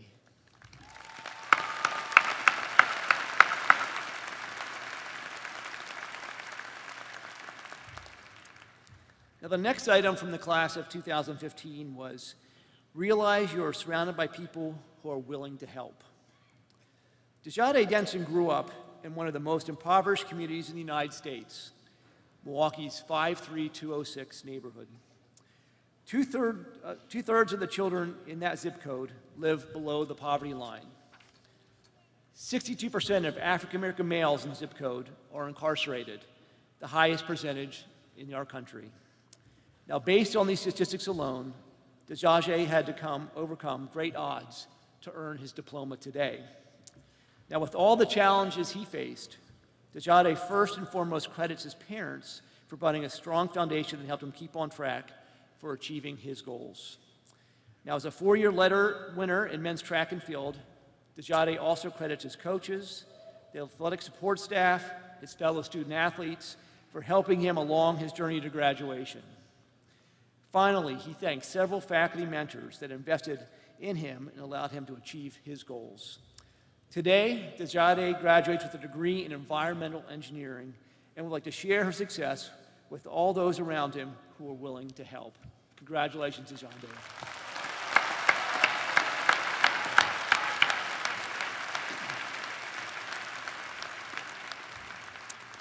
Now, one piece of advice from the class of 2015 sounds like it was written exactly about Shannon Stromben, who today earns her Doctor of Jurisprudence from our School of Law. The statement that fits her so perfectly is, learn to unconditionally care for others. Now, caring for others was clearly part of Shannon's Marquette experience and is now an overarching theme in her life. There's a practice among lawyers known as pro bono work, or providing legal services for free. Shannon became involved in pro bono work in her first days as a Marquette law student.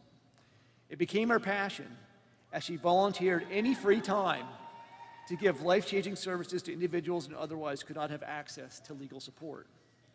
Over 3 years at Marquette, she's performed a remarkable 250 hours of pro bono work. In March, the State Bar Association of Wisconsin recognized Shannon as the Outstanding Public Interest Law Student of the Year. Congratulations, Shannon, and thank you for your commitment to caring for others.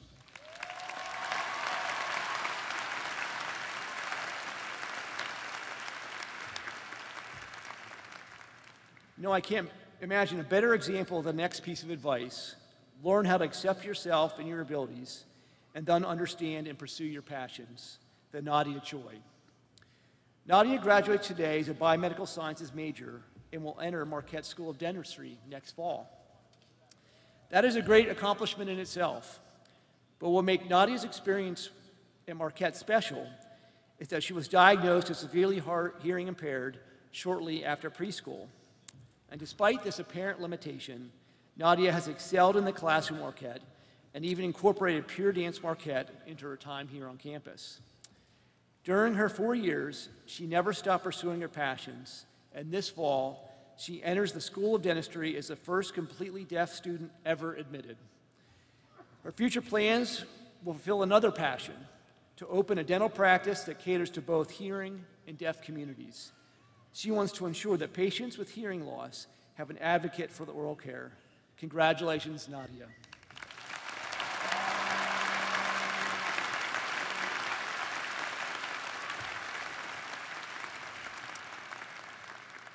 Now, Andrea Garcia followed the advice from the class of 2015. Learn who you really are by stepping out of your comfort zone and trying new things. At Marquette, there's no easier way to learn who you really are than by getting involved in student organizations that expand your perspectives. Andrea did this to the fullest extent at Marquette, and I literally have to take a deep breath by here because she was constantly enrolling in new programs during her 4 years. These included campus ministry, the border awareness experience, Midnight Run, Marquette Action Program, liturgical ministry, retreat director for MU Experience, developing new retreat focusing on Latin and spirituality, organizing Our Lady of Guadalupe and Posada celebrations, residence life leadership, mentoring Cristo Rey High School students, and representing the Marquette Archdiocese as a delegate to the 5th National Unchurchero Summit. Now, if all of these experiences weren't enough, Andrea is graduating today with 2 majors, speech pathology and audiology, and Spanish for health professions. Congratulations, Andrea.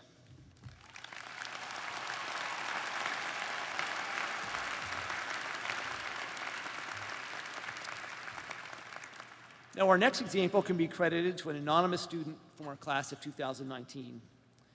This student responded to the advice from the class of 2015 of, do not judge someone by how they look, but really get to know someone for who they are.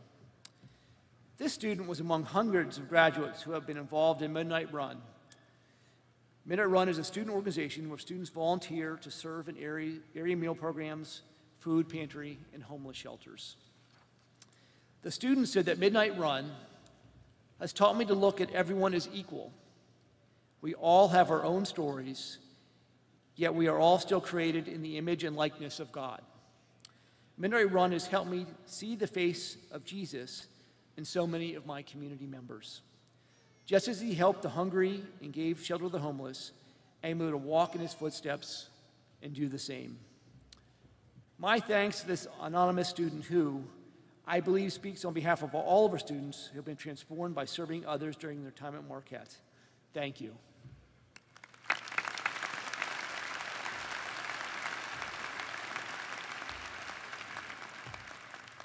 Now, the final piece of advice from the class of 2015 was no matter what, never give up. If you want to learn about not giving up, ask Valeria Serna. She earns a bachelor's degree today from the College of Education and the College of Arts and Sciences in elementary and middle education and psychology. At the start of her junior year, her mom was in a devastating accident in which she suffered life-threatening injuries. After the accident, Valerie was going to give up her dream of attaining a Marquette degree. She said her immediate thoughts were to drop out of school and to start working full-time to pay bills and support her 4 younger siblings. The network around her, however, convinced her to not give up on her dreams.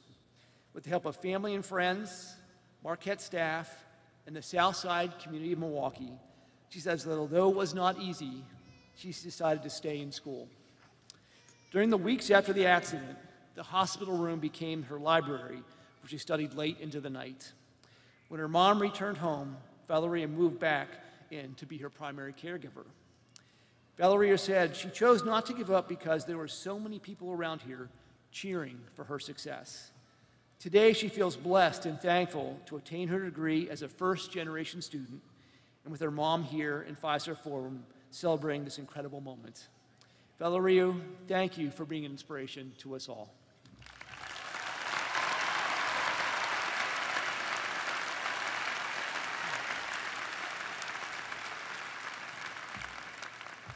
Now, these are just a few examples of how the class of 2019 followed the advice of 2015.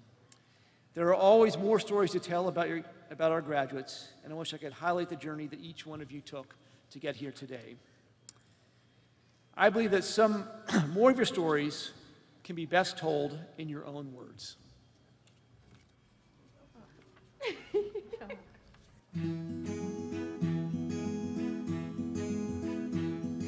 Favorite Marquette memory? There's a lot to choose from. My favorite Marquette memory, well, picking a favorite's pretty hard. Our favorite memory was smiling together while improving other people's smiles. Good in job. dental school. Good job. In dental school. In dental school.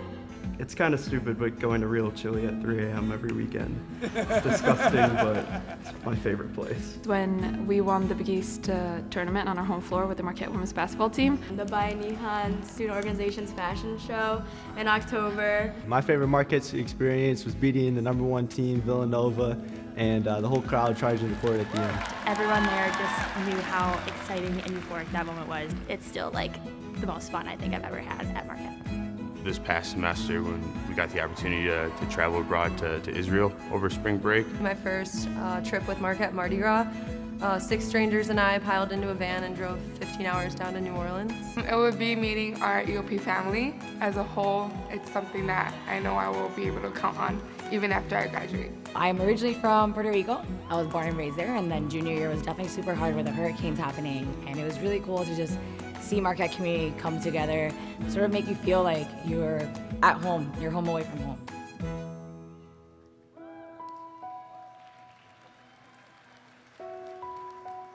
Coming to Marquette, my whole mind has been transformed, just meeting all these people, being able to experience things that I never got to do, like going to Nicaragua. I've really developed a sense of self, and I know what I wanted to do, and I'm excited to see where the world takes me.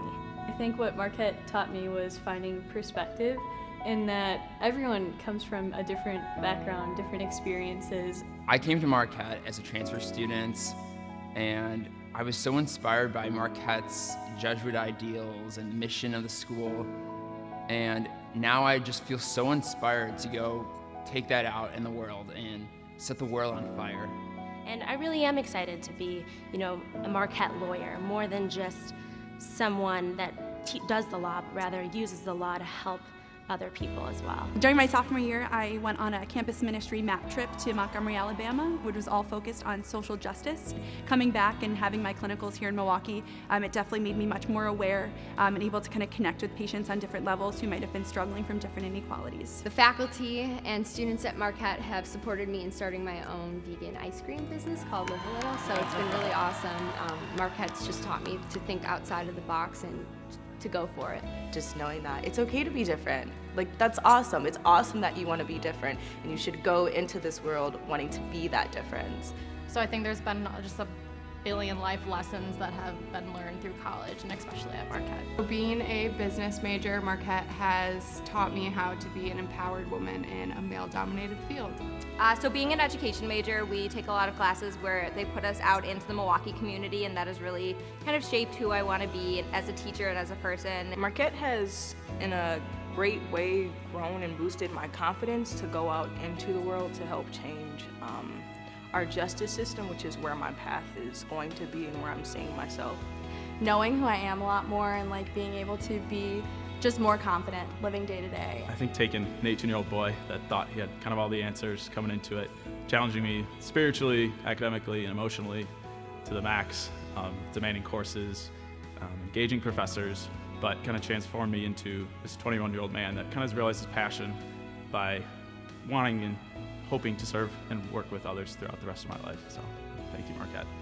We did it, class of 2019! We did it, class of 2019. We did it, class of 2019. We did it, class of 2019. We did it, class of 2019! We did it, class of 2019. We did it, class of 2019! We did it, class of 2019! We did it, class of 2019! Now go out and set the world on fire.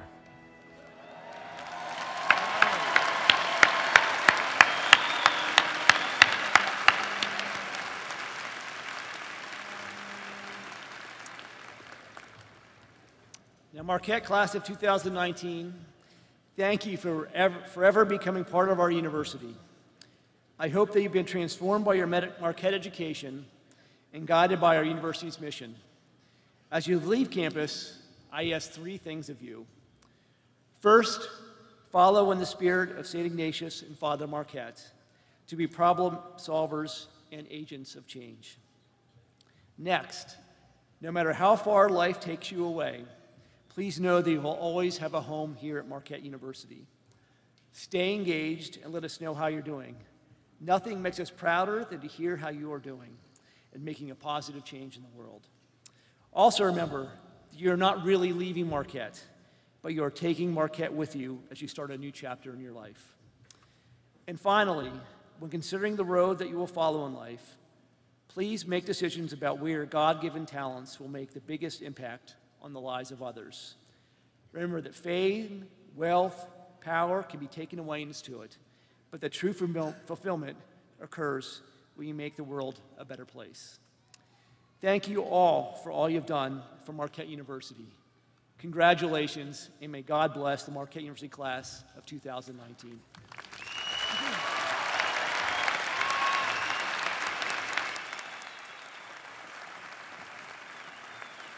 Thank you, Dr. Lovell. As we began the celebration with a prayer, we will now close it with a final blessing and Godspeed. I now invite Dr. Susan Mountain, Director of Marquette's Pastoral Leadership in a Cultural Context Program, to provide the benediction.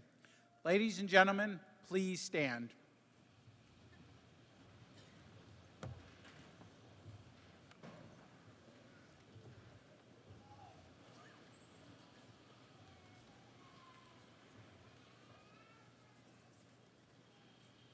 And we draw from the wisdom of many throughout the ages.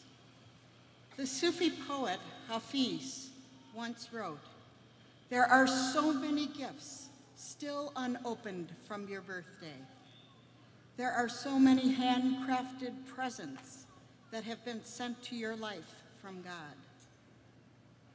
In chapter 39, the prophet Jeremiah speaks, "I know the plans I have for you, says the Lord, plans of fullness, not of harm, to give you a future and a hope." The Quran, chapter 14, states, "And if you want to count the blessings of Allah, you will never be able to number them." In Luke's gospel, Jesus reminds us what to do with these gifts. And he says, "Give, and it will be given to you. A good measure, pressed down, shaken together, and running over will be poured into your lap." Good and gracious God, on this day of gifts to be opened, a day of endings and beginnings, we stand in gratitude for the gifts and blessings already opened by our graduates through their college, graduate, and professional studies. We pray in anticipation for the many, many gifts given by our Creator, left for them to open in the months and years ahead.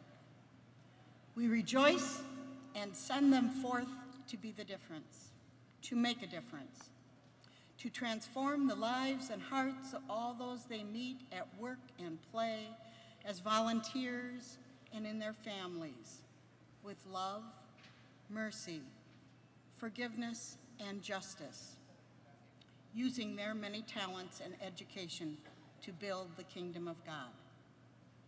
And please repeat after me with a resounding amen, alleluia. Amen, alleluia.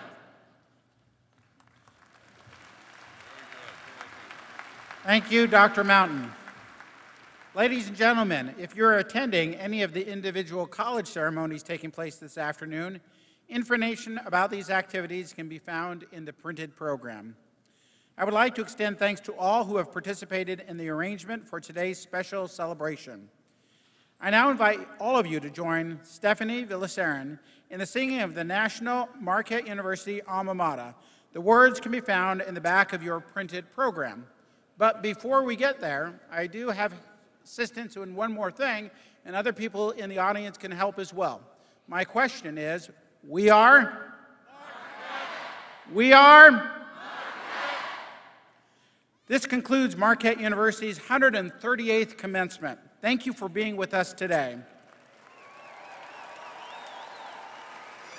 Students, please remain standing at your seats until the stage party has departed and the column marshal releases your row. I now invite you to all sing along.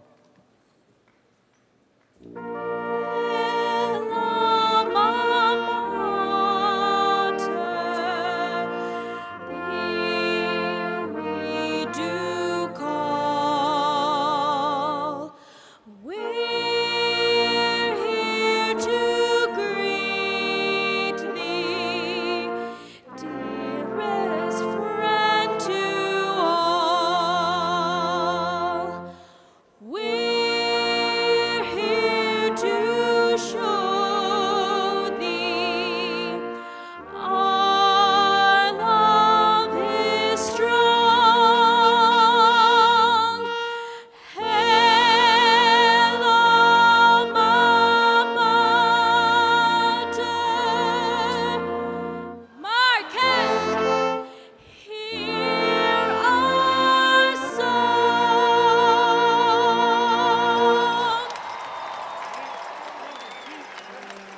Thank you.